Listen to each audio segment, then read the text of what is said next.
C'est une petite exhortation que Dieu m'a mise à cœur, donc je veux la partager avec vous ce matin. L'alliance.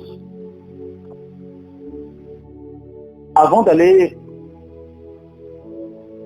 plus loin dans le développement de mon exhortation, j'aimerais vous proposer une définition de l'alliance. Simplement, l'alliance est définie comme un pacte contracté entre plusieurs parties ou plusieurs puissances. Je reprends, une alliance est un pacte contracté entre plusieurs parties ou plusieurs puissances. Donc, pour qu'on parle d'alliance, il faut qu'il y ait au moins deux parties, ou on va peut-être dire deux individus, ou un individu ou une personne avec une divinité. Et dans cette alliance, il y a plusieurs clauses, il y a plusieurs dispositions dans une alliance.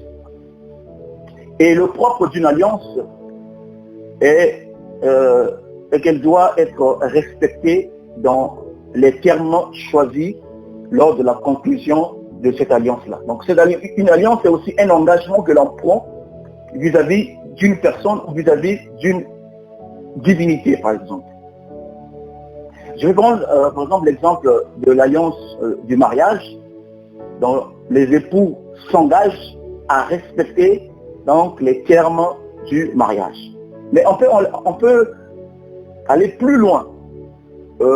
Et à ce moment-là, donc, on parlera d'une union pour un engagement mutuel.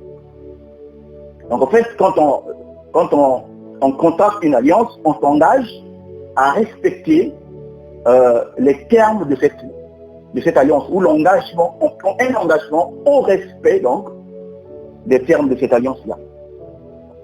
Mais dans la Bible, on nous décrit plusieurs alliances. Parmi elles, on peut citer par exemple l'alliance de Sinaï, l'alliance d'Abraham, ou aussi l'alliance que Dieu a contractée avec l'homme en Éden. Et j'aimerais souligner un aspect important dans l'alliance, en disant que la portée d'une alliance varie d'une alliance à une autre. Il y a certaines alliances qui peuvent concerner seulement l'individu qui a contracté l'alliance, mais aussi certaines alliances qui peuvent aller au-delà de l'individu qui a contracté l'alliance et ainsi toucher aussi la descendance de ce dernier. Je reprends, il y a certaines alliances qui concernent seulement dans la personne qui a contracté l'alliance, ou le signataire de l'alliance, ou la personne qui a pris l'engagement pour cette alliance, mais il y a aussi des alliances qui peuvent aller au-delà de la personne qui a contracté l'alliance et qui peuvent toucher aussi ou impacter la descendance de ce dernier. On parlera par exemple des alliances de sang. Donc les alliances de sang touchent non seulement la personne qui a contracté l'alliance, mais touchent aussi toute la descendance sanguinaire de cette personne-là. Voilà. Donc on parlera en ce moment-là des conséquences d'une alliance. Donc les conséquences d'une alliance dépend de son aspect.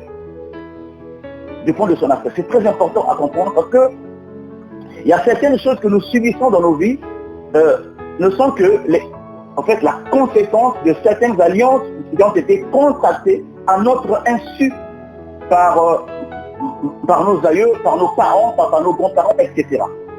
Donc c'est très important. Et on ne sort pas d'une alliance de façon délibérée. Donc je dis, tu ne peux pas choisir de quitter une alliance sans pourtant qu'il y ait quelque chose. Parce que lorsqu'on contracte une alliance, il y a des clauses qu'il faut respecter. Et tu ne peux pas sortir d'une alliance sans pourtant qu'il y ait quelque chose de fait qui a vocation de mettre fin à cette alliance-là. Et aujourd'hui, bien sûr, je veux que tu prennes conscience de cela. Et quand tu comprendras quand tu comprendras le mystère des alliances, tu pourras facilement sortir de certaines alliances qui ont été contractés à ton insu et qui exercent un pouvoir sur toi, sur ta famille, sur ton pays, etc. Je vais parler ce matin de la première alliance et comment en sommes-nous sortis et qu'est-ce qui s'est passé à cette première alliance, quelles ont été les clauses de cette alliance et qu'est-ce que l'Éternel avait dit à l'homme et quelles étaient donc en fait, les conséquences de cette alliance-là. Nous allons lire la parole de Dieu dans le livre de Genèse au chapitre 2. Au chapitre 2, on nous parle d'une clause, d'une disposition, d'une alliance. Dans Genèse chapitre 2, le verset 16, on nous parle ici donc d'une alliance. Ou, pour être plus précis, on nous parle d'une disposition ou d'une clause. Parce que tout à l'heure, j'ai dit que dans une alliance, il y avait plusieurs dispositions ou plusieurs clauses. Et ici, je parle, on est au début de la création de l'homme. Et au chapitre 2, verset 16, on nous dit, je lis au nom de Jésus, l'Éternel donna cet ordre à l'homme. Tu pourras manger de tous les arbres du jardin. Mais tu ne mangeras pas de l'arbre de la connaissance du bien et du mal. Car le jour où tu en mangeras, tu mourras certainement. Voilà ce que la Bible dit, je reprends la lecture. Ici au verset 16. L'Éternel Dieu donna cet ordre à l'homme, donc il venait de créer, et après qu'il venait de former. N'oubliez pas ces deux temps de la création. Il y a d'abord la création de l'homme à l'image et la ressemblance de Dieu, et la formation de ce dernier en utilisant la poussière de la terre.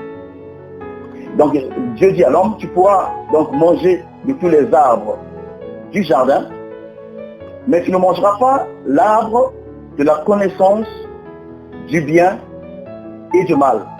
Car le jour où tu en mangeras, tu mourras certainement. Donc en fait, si on comprend bien cette disposition, Dieu est en train de dire à l'homme qu'il a formé, qu'il a tiré de la poussière de la terre, parce que c'est le dernier qui doit être nourri, qui doit manger, effectivement. Donc c'est cet aspect, c'est cette dimension de la création à qui l'homme, Dieu va donner cet ordre. Donc tu peux manger de tout, mais le jour où tu mangeras le fruit de l'arbre de la connaissance du bien et du mal, tu vas mourir. Voilà un peu la clause de cette alliance, ou une disposition de cette alliance. Mais l'alliance de l'Éden ne contenait pas seulement cette disposition. L'alliance de l'Éden en contenait plusieurs. Parmi elles, on peut citer la clause qui consiste à propager, à se multiplier, à propager la race humaine. Première clause de l'alliance. Deuxième clause de l'alliance, à soumettre la création à l'homme. Ça, c'était aussi une clause de l'alliance. La troisième clause de l'alliance, c'était de dominer sur toute la vie animale. Et enfin, donc la cinquième clause, ou la cinquième disposition, c'est celle qui consiste à s'abstenir de manger sous peine de la mort. Donc en fait, parmi les 5 dispositions de l'alliance de l'Éden, il y avait une cinquième disposition qui était assortie à une peine. En fait, il y avait une cinquième clause qui était assortie d'une peine de mort. Mais parmi les autres, Dieu n'avait pas assorti toutes les 4 clauses que j'ai citées tout à l'heure d'une peine. Mais c'est la cinquième clause de l'alliance qui était assortie d'une peine. Parce que Dieu dit à Adam, le jour où tu mangeras le fruit défendu, c'est-à-dire le fruit de l'arbre de la mort, tu vas mourir. Et nous savons ce qui s'est passé en Éden. L'homme, au travers de la femme, a mangé malheureusement le fruit de l'arbre de la connaissance et du mal, et ce dernier est tombé donc sous le jugement, est tombé sous la loi, sous cette première loi de l'Éden. Et j'aimerais aussi en passant souligner que quand on parle de l'alliance, on parle d'une loi. Donc, une alliance peut aussi être qualifiée d'une loi. Donc ici, en l'occurrence, on parle de la loi de l'Éden. Dans cette loi de l'Éden, c'est une disposition qui était là. Voilà pourquoi vous allez voir quelque part dans la Bible déclare qu'il a effacé l'acte dont les ordonnances nous condamnaient. En fait, nous allons le voir plus tard. Quand on parle de l'acte, on ne parle pas de toute la loi. On parle pas de toute la loi. Effectivement, quand on parle de l'acte, on parle d'une loi, mais lorsqu'on parle d'une disposition, on ne parle pas de toute la loi, mais d'une disposition qui se trouve dans la loi. Ici, en l'occurrence, on parle d'une disposition qui se trouve dans la loi de l'Éden. C'est la disposition numéro 5 qui stipule que tu ne pourras pas manger du fruit de l'arbre de la connaissance et du mal. Donc c'est une disposition qui a concerné donc la mort d'Adam. Donc je disais que l'homme va manger le fruit de l'arbre interdit et ce dernier va tomber sous le jugement de Dieu. Donc, ça veut dire que toute la descendance d'Adam, tous ceux qui sont liés à Adam au travers de son sang vont être concernés par ce jugement que Dieu avait prononcé en Éden. J'aimerais ajouter une autre dimension par rapport à ce qui s'est passé en Éden. Non seulement Dieu avait conclu une alliance avec l'homme, mais Adam à son tour avait aussi une deuxième alliance qu'il avait contractée avec Ève. La Bible dit que Dieu a tiré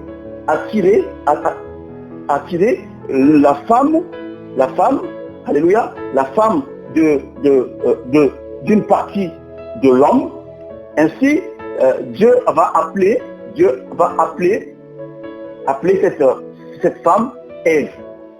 C'est la Bible qui le dit au verset 21 du chapitre 2. La Bible dit ceci: alors l'Éternel fit tomber un profond sommeil sur l'homme qui s'endormit. Il prit une de ses côtes et referma la chair à sa place. Donc ici, on dit que la femme a été prise de l'homme. Donc la femme est liée à l'homme. Voilà ce qu'on dit. La femme est comme en fait la prise de la côte. C'est comme une partie de l'homme que Dieu va prendre. Dieu va prendre pour créer ou pour former un autre être vivant. Le verset 22 dit: l'Éternel Dieu forma une femme de la côte qu'il avait prise de l'homme et il l'amena vers l'homme. Voilà, donc l'homme et la femme étaient liés par une alliance, mais Adam avait une alliance avec Dieu. Donc on peut dire que dans le jardin d'Éden, il y avait deux alliances. L'alliance que Adam avait avec Dieu et l'alliance que Adam avait avec Ève. J'espère que les choses sont claires, parce que nous allons maintenant je vais entrer maintenant dans le développement de mon exhortation. Donc en fait, ici nous devons comprendre que ici on parle de la loi de l'Éden. C'est ce que l'apôtre Paul va appeler plus tard la loi du péché et de la mort. Parce que, au fait, quand on parle de la loi du péché et de la mort, c'est la loi qui disait à Adam: le jour où tu vas manger. Et fait ici, le fait de manger l'arbre de la connaissance du bien et du mal constituait un péché. C'était un péché. Or, nous savons très bien que le péché, c'est la transgression de la loi. C'est comme cela que la Bible définit le péché. Le péché étant donc tout simplement la transgression de la loi. Donc, Adam ayant transgressé la loi de l'Éden, donc, et on peut dire entre guillemets que Adam avait péché. Donc c'est la loi du péché qui a entraîné la mort. Parce que Dieu avait dit: le jour où tu mangeras ou le jour où tu pécheras, tu vas mourir. Donc voilà pourquoi la loi de l'Éden, je vais insister sur ce point crucial, voilà pourquoi la loi de l'Éden est définie comme étant la loi du péché et de la mort. Donc la loi du péché et de la mort, c'est la loi de l'Éden, ce n'est pas la loi de Moïse. Et nous devons être d'accord sur ce point. Donc chaque fois, dans mon développement, quand je parlerai de la loi du péché et de la mort, je parlerai de la loi de Moïse. Pardon, de la loi de l'Éden. Gloire au Seigneur. Donc ici, l'homme est péché. Nous allons maintenant entrer dans le Nouveau Testament. Nous allons voir notre frère, l'apôtre Paul, qui va nous parler donc de la conséquence ou des conséquences de ce qui s'est passé en Éden. Parce que Dieu effectivement, nous avons vu au cours de plusieurs partages, en l'occurrence, lorsque nous avons développé le thème sur la délivrance, nous avons expliqué, je crois avec le pasteur, nous avons fait ce séminaire-là, nous avons parlé de la délivrance, et nous avons parlé du plan du salut, donc qui consistait à venir chercher l'homme que Dieu avait chassé de sa présence, que Dieu avait chassé de l'Éden, pour le ramener dans sa présence. Parce que le but de Dieu est que l'homme puisse vivre éternellement dans sa présence. Mais cet homme ayant péché, Dieu était donc contraint de le chasser de sa présence, mais Dieu, en chassant l'homme de sa présence, avait déjà jeté les bases du salut, de ce qu'on appelle, Dieu avait échafaudé, Dieu avait mis en place un plan du salut. Et ce plan du salut nous voyons déjà les signes, nous voyons déjà quelques signes avant-coureurs de ce plan du salut depuis les jardins d'Éden. Nous savons très bien qu'un animal avait été tué et donc le sang avait coulé et Dieu avait prélevé la peau de l'animal et a revêtu l'homme et la femme. Donc nous voyons déjà le signe de ce plan du salut. Comment est-ce que ce plan du salut devait être amené à exécution? C'était par le sang d'un animal qui devait être versé pour que l'homme puisse être sauvé ou l'homme puisse être ramené dans sa présence. Le salut consiste tout simplement à ramener l'homme de là où il était dans la présence de Dieu. Alléluia. C'est l'apôtre Paul aussi qui reçoit cette révélation, qui dit, ayant donc été justifié par le sang de Jésus-Christ, nous avons la paix avec Dieu. La paix, quand on parle de la paix avec Dieu, cela tout simplement dire revenir de la présence de Dieu. Alléluia. Donc c'est au travers de notre Seigneur Jésus-Christ que nous revenons dans la présence de Dieu après que ce dernier, Jésus-Christ, ayant accompli l'œuvre de la croix, lui qui était l'agneau de l'Éden, et que Jean-Baptiste a reconnu effectivement, il a dit voici l'agneau de Dieu qui vient accomplir ce qui s'est passé en Éden, ou qui vient ôter le péché du monde, le péché qui découle de la transgression de la loi de l'Éden. Gloire au Seigneur. Prenons donc Romains chapitre 7. Romains chapitre 7. Nous allons parler, je vais prendre le verset 1 et je vais faire au fur et à mesure, je vais faire la lecture. Je parle bien de l'alliance et nous avons bien défini l'alliance au début. Le verset 1 nous dit ceci, c'est l'apôtre Paul qui parle donc à l'église qui est à Rome. Ignorez-vous, frères. Entre parenthèses, il dit, car je parle à des gens qui connaissent la loi. Il dit, frères, est-ce que vous ignorez cela? Parce que l'apôtre Paul avait en face de lui des gens qui avaient une connaissance certaine de la loi. Donc, l'apôtre Paul, ce qu'il va dire après, ne sera pas quelque chose d'inconnu pour eux. Et voilà pourquoi j'aimerais, avant de continuer la lecture, exhorter un bien-aimé sur la nécessité d'avoir une connaissance. Parce que la connaissance te permettra de surmonter beaucoup de choses. La connaissance te permettra de surmonter beaucoup d'épreuves dans ta vie. Alléluia. Parce que si tu ne connais pas, on peut te faire croire, on peut te faire dire les choses qui sont inexactes. Mais si tu connais, tu peux te défendre. La connaissance sera pour toi comme un rempart pour empêcher que ta vie soit traversée par certaines conceptions, par certaines choses qui sont inexactes. Nous nous souvenons bien de notre Seigneur Jésus-Christ. Lorsqu'il a été tenté par le diable, il a vaincu le diable par la connaissance. Gloire au Seigneur. Donc ici, il dit, ignorez-vous, frères, car je parle à des gens qui connaissent la loi. il dit que la loi exerce son pouvoir sur l'homme aussi longtemps qu'il vit. Donc il pose la question, il dit, vous savez très bien que la loi exerce son pouvoir sur l'homme aussi longtemps que ce dernier est en vie. Quand l'apôtre Paul parle de la loi, il parle du jugement qui découle de la loi. Donc il dit, le jugement qui découle de la loi exerce son pouvoir sur cet homme aussi longtemps que ce dernier est en vie. Gloire au Seigneur. Le verset 2. Avant d'aller au verset 2, je vais quand même expliquer le verset 1 quand même. Je vais aller plus loin dans l'explication du verset 1. L'apôtre Paul est en train de dire ceci. Si on prononce un jugement contre une personne, aussi longtemps que cette personne vit, ce jugement va exercer un pouvoir sur lui. La seule façon, ou si on peut dire, de se dégager de ce pouvoir du jugement, c'est la mort de cet individu, de cette personne qui a été condamnée. Parce que si une personne meurt, ou si une personne décède, cette loi n'a plus de pouvoir sur lui. Parce que la loi exerce son pouvoir sur les vivants, pas sur les morts, effectivement. Voilà. Et l'apôtre Paul, au verset 2, va prendre un exemple. Mais l'exemple que l'apôtre Paul va prendre, le premier verset et le deuxième verset, ce n'est que la révélation des deux alliances qui ont été contractées en Éden. J'avais dit au début qu'il y avait une première alliance que Dieu avait avec l'homme et il y avait une deuxième alliance que Adam avait avec Ève.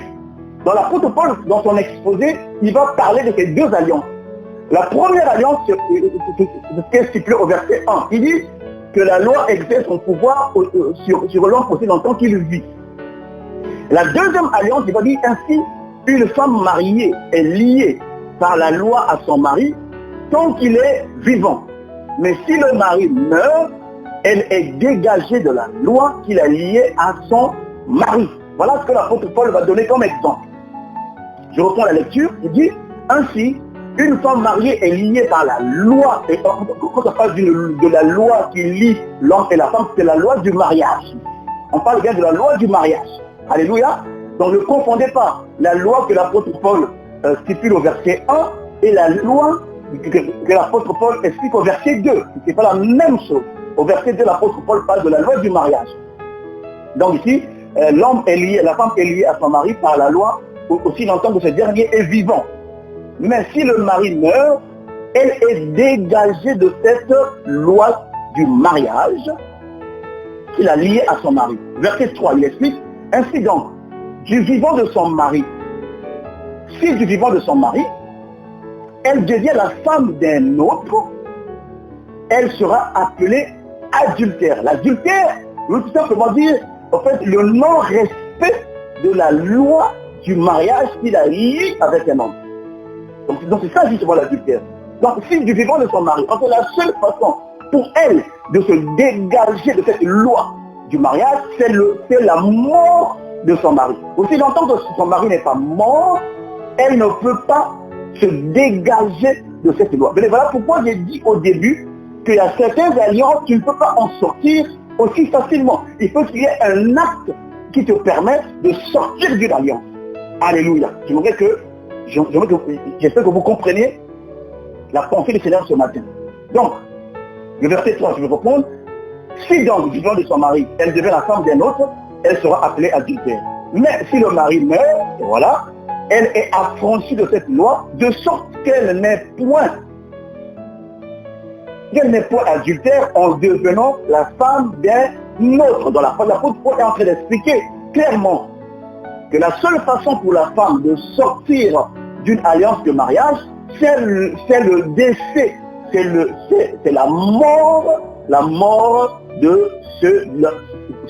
de son mari. Il est voilà ce que l'apôtre Paul dit au verset 1, 2 et 3. Maintenant, qu'est-ce que cela a à voir avec ce qui s'est passé dans Genèse? Nous allons maintenant écouter l'apôtre Paul qui va commencer à expliquer, à révéler maintenant les secrets de ces deux alliances-là.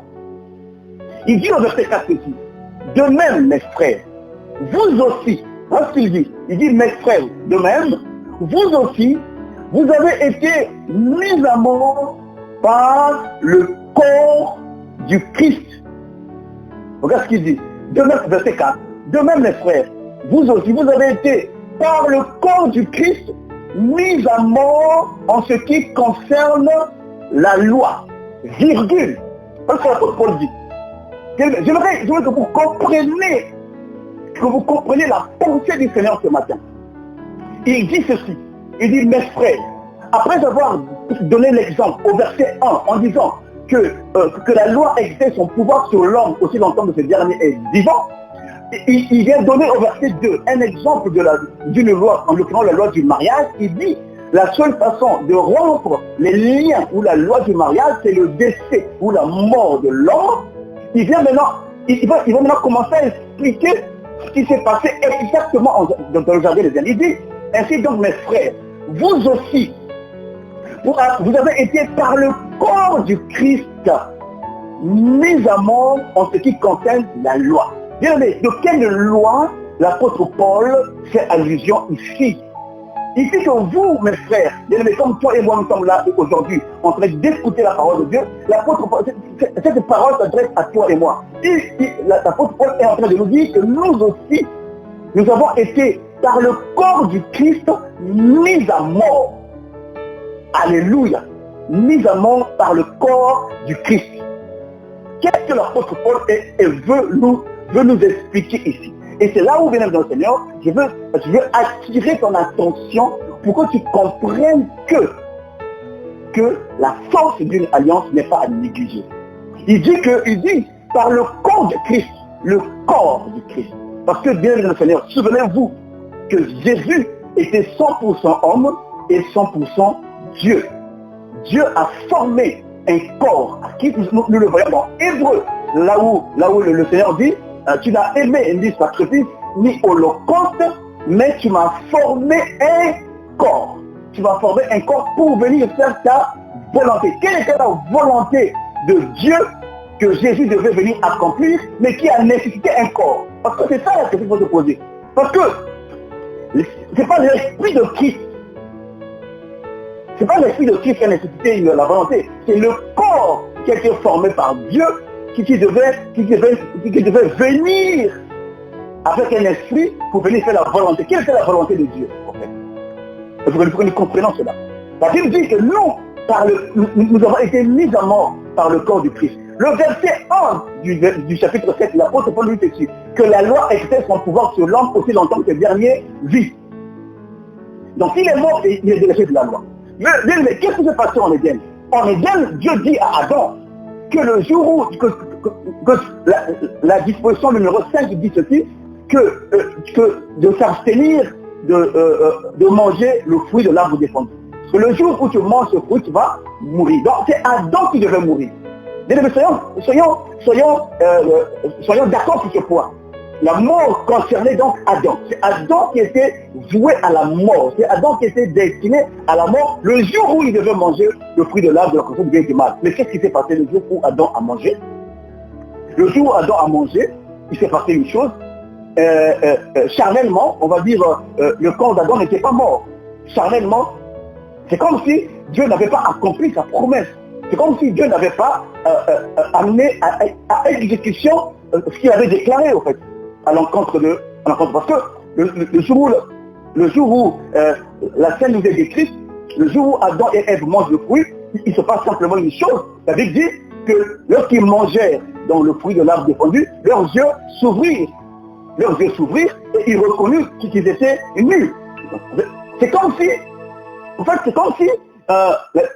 les paroles que Dieu avait déclarées à l'encontre d'Adam et Ève ne se sont pas accomplies. Apparemment. Mais je voudrais dire à quelqu'un que effectivement c'était accompli. Ça s'est accompli. Il y a une première dimension en fait, de l'accomplissement de la parole que Dieu avait donnée en Éden. Ce qui s'est passé le jour où Adam et Ève ont mangé le fruit, ils sont morts. Mais la manifestation de cette mort, en fait, c'est faite sous plusieurs formes. La première des choses qui fait passer en Éden, c'est la déconnexion spirituelle entre l'homme et Dieu. Donc, il y a eu une première mort qui a consisté en la déconnexion de l'homme avec Dieu. C'est le premier niveau ou le premier aspect de la mort qui est intervenu en Éden. Mais il y avait une deuxième dimension ou un deuxième aspect de la mort qui devait s'accomplir dans la vie d'Adam. Adam devait mourir. Donc le corps d'Adam devait mourir certainement. Mais pas par une mort naturelle, mais par la mort liée à la condamnation. Je prends l'exemple de la peine de mort aux États-Unis. Quand quelqu'un commet une forfaiture aux États-Unis, s'il est condamné à mort, on doit l'exécuter. Mais on n'attend pas de cet homme pour mourir naturellement. Autrement, cette mort ne sera plus une mort par condamnation, c'est une mort naturelle. Donc, mais nous voyons qu'Adam est mort naturellement, en fait. Adam est mort par la vieillesse, etc. En fait, par la maladie. Mais la sanction de l'Éden était qu'Adam devait mourir. Mais Adam n'est pas mort. Donc il fallait qu'il y ait quelqu'un qui ait une descendance d'Adam qui devait venir accomplir, en fait, cette prophétie. Je ne sais pas si quelqu'un me comprend. Si Adam n'est pas mort par une mort due à un jugement, donc, même si lui, il n'a pas payé ce prix, quelqu'un devait venir de la descendance d'Adam pour venir subir le châtiment d'Adam. Alléluia. Une personne devait descendre d'Adam. Voilà pourquoi on a parlé que l'alliance, l'impact de l'alliance peut s'étendre non seulement sur la personne qui a contracté l'alliance, mais peut aussi s'étendre sur la descendance de cette personne-là. Alléluia. Gloire au Seigneur. Donc ici, l'apôtre Paul nous dit ceci. Revenons donc au chapitre 7, au verset 4. Il dit de même, frères, vous aussi, vous avez été mis à mort par le corps du Christ. Mis à mort par le corps du Christ. Parce que la loi exerce son pouvoir sur l'homme aussi longtemps que le dernier vit. Donc c'est comme si ici on est en train de dire que Adam était toujours en vie. Et aussi longtemps, en fait, aussi longtemps Adam était en vie, la loi ou la condamnation de l'Éden avait toujours son cours. Donc la condamnation de l'Éden était toujours présente. Alléluia. Je ne sais pas si quelqu'un comprend cela. Il fallait que Adam puisse mourir afin que cette loi de l'Éden n'ait plus aucune influence sur lui. Et nous qui sommes descendants d'Adam par la chair, alléluia, donc cette loi nous a impacté. Et l'apôtre Paul explique aussi en disant qu'un seul a péché, mais la condamnation s'est étendue sur toute sa descendance. Donc nous étions liés avec Adam dans son corps, au travers de son sang, effectivement. Donc lorsque l'apôtre Paul dit que vous avez été mis à mort par le corps du Christ, l'apôtre Paul est en train de parler simplement d'Adam. Parce que Jésus, c'est lui le second Adam. Mais Jésus étant le second Adam, alléluia, il devait subir les conséquences du péché que Adam avait commis, ou de la transgression d'Adam dans le jardin d'Éden. Voilà pourquoi Adam devait être mis à mort. Et Jésus, lorsqu'il est cloué à la croix, c'était Adam qui était en train d'être crucifié. C'était Adam qui était en train de subir le châtiment de la désobéissance de l'Éden. Est-ce que quelqu'un comprend la parole? C'est Adam qui, dans la personne de Jésus, ou pour être plus précis, dans la personne du corps du Christ. Ici, l'apôtre Paul prend la peine d'expliquer. Il dit le corps du Christ qui représente Adam.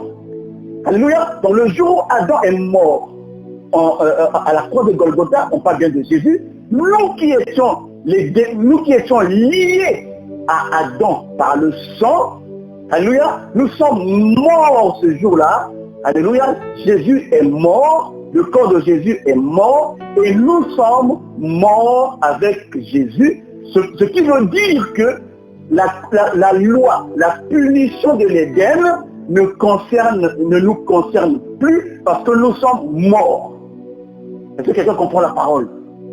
Nous sommes morts. Donc la punition de l'Éden ne nous concerne plus parce que la loi exerce son pouvoir sur l'homme aussi longtemps qu'il vit. Mais si l'homme est mort, c'est-à-dire qu'Adam est mort et toute la descendance d'Adam est aussi morte avec Adam. Alléluia. C'est le premier aspect. C'est le premier aspect de la loi de l'Éden. Donc, dans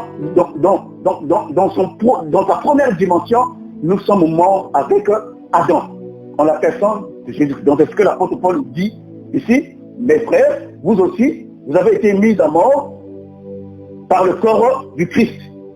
Et c'est ce qu'on comprend cela. Gloire au Seigneur. Mais n'oubliez pas, il y avait une deuxième dimension de l'alliance en Éden. C'est la dimension d'Adam et Ève. Alléluia. Et vous allez comprendre que nous sommes concernés par la première dimension de la mort et par la deuxième dimension du mariage. Après la virgule, qu'est-ce que nous lisons? Donc je reprends tout le verset que vous comprenez. De même, mes frères, vous aussi vous avez été par le corps du Christ mis à mort en ce qui concerne la loi, pour que vous appartenez à un autre, à celui qui est ressuscité des morts, afin que nous portions des fruits pour Dieu. Alléluia. Gloire au Seigneur. Qu'est-ce que l'apôtre Paul veut dire ici? Il dit, lorsque Adam est mort, il est mort avec nous. Je parle bien de Jésus. Non, je parle bien du corps de Jésus qui a été mis à mort. Donc, nous qui étions liés avec lui, nous étions entraînés dans la mort. Et si nous sommes entraînés dans la mort, ça veut dire que la loi n'a aucun pouvoir sur les morts, effectivement. Mais l'apôtre Paul dit que si cette mort a été effective, c'est pour que nous puissions appartenir à un autre. Qui est cet autre-là? Alléluia. À un autre, à celui qui est ressuscité. Donc ici, on parle bien de deux personnes différentes. Donc il y a une personne qui est morte, il y a une autre personne qui est ressuscitée. Alléluia. Donc voilà pourquoi l'apôtre Paul prend la peine de dire le corps du Christ. Donc c'est le corps du Christ qui est mort. Alléluia. Mais il y a un autre qui est ressuscité. Mais celui qui est ressuscité, ce n'est pas le corps qui est ressuscité. Alléluia. C'est l'esprit qui est ressuscité. Gloire au Seigneur. Bien aimé, c'est là où nous devons comprendre la parole de Dieu. Et c'est là où je vais faire une parenthèse. C'est un peu compliqué à expliquer, mais je vais faire une parenthèse pour vous ramener effectivement en Éden, pour que vous compreniez très bien. Alléluia. L'homme a été créé à l'image de Dieu et cela, le semblable de Dieu, c'était l'esprit. Dieu étant esprit, il a créé homme esprit. Donc, après, il a formé l'homme. Donc ici, pour accomplir le salut de l'homme, donc le salut devait passer par ces deux choses, par l'esprit et par le corps. Alléluia. Donc ici, l'apôtre Paul nous explique que le premier domaine le premier domaine qui a été concerné par le salut, c'est le corps. Le corps est mort, donc le corps d'Adam est mort, et là, la loi n'a plus de pouvoir sur le corps. Maintenant, il dit qu'afin que vous appartenez, c'est comme si nous étions ressuscités lorsque Christ est ressuscité. C'est ce que Paul dit, afin que vous appartenez à un autre. Bien aimé, mais si nous sommes morts avec le corps du Christ, et si Christ, par son esprit, est ressuscité, donc, ça veut dire que pour que nous puissions appartenir à celui qui est ressuscité, nous devons ressusciter avec lui ensemble. Et l'apôtre Paul l'explique dans le chapitre 6 de sa lettre. Donc, le jour où Jésus-Christ est ressuscité, j'aimerais mettre une précision, ce n'est pas le corps qui est ressuscité, mais c'est l'esprit de Christ qui est ressuscité. Parce que la Bible dit, l'esprit qui a ressuscité Jésus-Christ, donc il est mort, alléluia. Donc nous étions ressuscités ensemble avec Christ. Pourquoi? Il dit, afin que nous portions le fruit pour Dieu. Donc, en fait, lorsque nous ressuscitons avec Jésus, nous n'allons plus porter les fruits que nous portions, qui découlent de la mort, au fait du péché d'Adam, mais nous allons porter maintenant les fruits de la vie. Parce que nous sommes morts et nous sommes ressuscités. Mais ce n'est pas la même personne qui est morte et qui est ressuscitée. Voilà pourquoi la Bible prend la précaution de dire, si quelqu'un est en Christ, il est une nouvelle création. Les choses anciennes sont passées. Mais quand on parle des choses anciennes qui sont passées, on parle des choses qui nous liaient au péché adamique. Alléluia, qui nous liaient au péché adamique. Donc lorsque tu reviens, lorsque tu acceptes Jésus comme Seigneur et Sauveur, les choses qui sont liées à Adam sont mortes, d'après ce que l'apôtre Paul dit au verset 4. Donc tu es mort. Et tu deviens une nouvelle création. Donc Dieu te forme. Donc tu deviens une nouvelle création avec Christ. Donc tu porteras maintenant les fruits de la résurrection de Jésus. Voilà ce que, au verset 5, il dit ceci. Car lorsque nous étions dans la chair, alléluia, lorsque nous étions, pour la expliquer que lorsque nous étions dans la chair, qu'est-ce que ça veut dire être dans la chair? Être dans la chair ici veut simplement dire lorsque nous étions liés au premier Adam. Qu'est-ce que ça veut dire être dans la chair? Donc lorsque nous étions dans la chair, les passions des péchés provoqués par la loi. Quelle loi? Il dit les passions des péchés provoqués par la loi. Par la loi agissaient dans nos membres de sorte que nous portions des fruits pour la mort. Est-ce que quelqu'un comprend cela?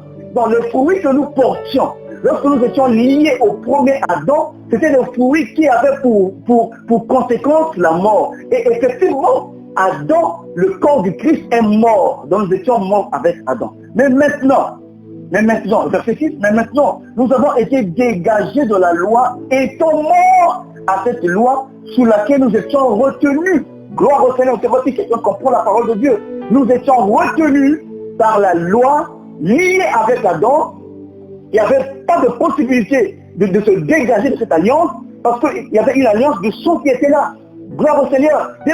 Aucun homme ne peut se dégager de la loi de l'Éden. Aucun homme ne peut dire que moi, ce que Adam a fait concerne Adam, moi je ne suis pas Adam, donc le péché de Dieu ne me concerne pas. Loin de là, tu te trompes. Aussi longtemps que tu as le sang d'Adam en toi, la seule façon pour toi de sortir de l'alliance du péché, alléluia, c'est de recevoir Jésus. Lorsque tu reçois Jésus-Christ, tu entres dans la mort d'Adam, et par conséquent, tu vas ressusciter et tu deviens une nouvelle création. Donc c'est pour dire que la seule façon, le seul moyen de sortir des conséquences du péché d'Adam, et bien aimé, les conséquences du péché d'Adam sont multiples. Elles sont étendues dans toutes les nations. Elles sont étendues dans nos familles. Elles sont étendues dans nos maisons. Elles sont étendues dans nos Seigneur. Voilà pourquoi, lorsque l'Éternel voulait appeler Abraham, il dit à Abraham, sors de ton pays, sors de ta contrée, sors de ta patrie, sors de la maison de ton père. Parce que Dieu savait exactement que l'alliance du péché, alléluia, touche les pays, touche les continents, touche les pays, touche les familles et touche même la maison paternelle, la maison d'où nous venons. Bien aimé Seigneur. Donc, si il y avait des alliances, les alliances que nous connaissons dans nos familles ne sont que la conséquence de l'alliance de l'Éden. Le péché que Adam a commis en Éden, les conséquences de ce péché s'est étendu dans les continents, dans les pays, sur les pays, sur les continents, sur les familles. Donc le sorcier de ta famille, bien le ciel des sorciers de ta famille, ils ne sont que le bras armé du péché d'Adam. Tu ne peux pas sortir d'une alliance dans ta famille. Je prends un exemple. Si dans ta famille, on a dit et que les femmes ne se marieront pas, tu ne peux pas, on peut te faire une prière, toutes les prières qu'on va faire pour toi n'aura aucun effet. La seule façon pour toi de sortir de cette alliance, c'est de sortir de la plus grande alliance, c'est celle de l'Éden. Si tu sors de la plus grande alliance, c'est la loi du péché de la mort, toutes ces alliances, toutes ces petites alliances n'auront plus aucune influence sur toi. J'aimerais inciter sur ça parce que nous commettons beaucoup d'erreurs. Beaucoup d'entre nous, les enfants de Dieu, vont voir les gens pour les faire les lavements, vont consulter les personnes pour faire je sais pas quoi, dans l'espoir d'être dégagé de certaines alliances de nos familles. Mais Dieu, cela ne se fera pas. Parce que pour sortir des alliances des familles, pour sortir des choses qui ont été faites dans nos familles, Dieu sait que beaucoup de choses ont été faites dans nos familles et nous subissons simplement les conséquences des choses qui ont été faites. La seule façon de faire cela, c'est de mourir avec le corps du Christ. Donc si tu reçois Jésus dans ta vie, si tu reçois Jésus effectivement, bien de le Seigneur, aucune alliance ne pourra résister contre toi. Parce que l'alliance, toutes les alliances là, découlent de la loi du péché et de la mort. Alléluia. Gloire au Seigneur. Bon, donc voilà, j'aimerais insister sur ce point-là. Toi qui m'écoutes ce matin, peut-être que tu vois la manifestation de certaines alliances. Parce que dans nos familles, il y a des choses qui ont été dites. Et nous constatons tout simplement que nous sommes à la merci de ces choses-là. Nous constatons tout simplement que nous subissons les conséquences. Que quel que soit, même il y a des gens qui prient, mais qui malheureusement constatent dans leur vie que rien ne change.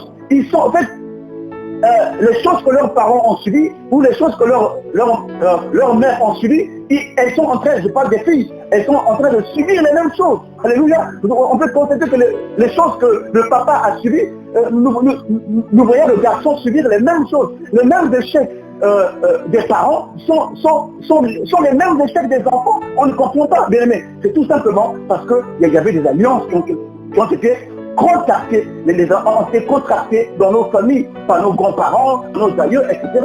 Mais ces alliances-là ne sont que la partie visible de la grande alliance du péché et de la mort. Dans la seule façon de sortir de ces alliances-là, bien aimé, je veux que tu comprennes cela. La seule façon de sortir de cette alliance, c'est d'accepter Jésus comme Seigneur et Sauveur. Lorsque tu l'acceptes comme Seigneur et Sauveur, tu es mort.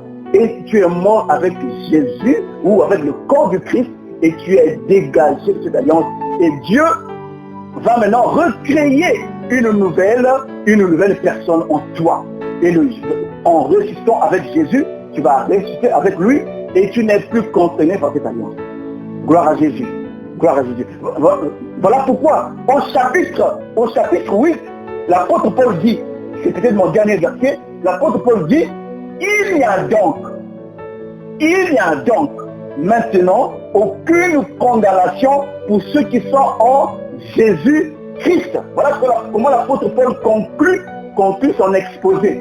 Une fois que tu acceptes Jésus comme Seigneur et Sauveur, le corps de Jésus étant mort, Adam étant mort, il n'y a maintenant aucune condamnation pour ceux qui sont en Christ. Donc si tu es réellement en Christ, bien aimé, quand tu m'écoutes ce matin, si tu es réellement en Christ, sache que il n'y a plus aucune condamnation pour toi. Mais pourquoi tu continues à subir les condamnations du péché adamique?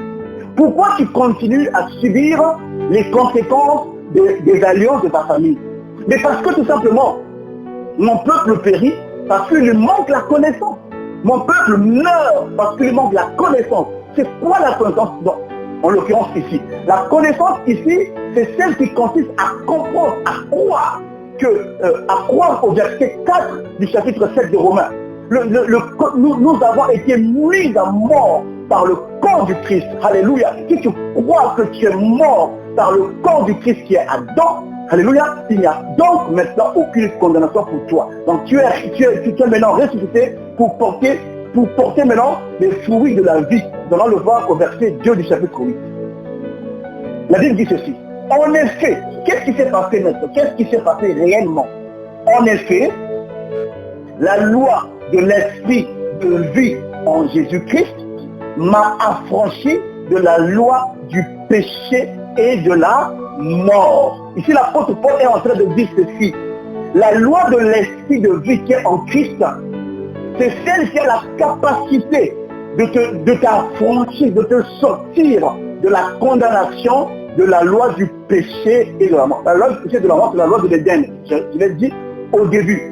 Parce que on ne peut pas prendre une deuxième loi si au préalable on n'a pas aboli la première loi. il y avait une première loi qui nous liait, c'était la loi du péché et de la mort. Donc lorsque Jésus est venu, lorsque tu reçois Jésus comme Seigneur et Sauveur dans ta vie, tu entres directement dans la loi du péché, dans la loi de l'esprit de vie.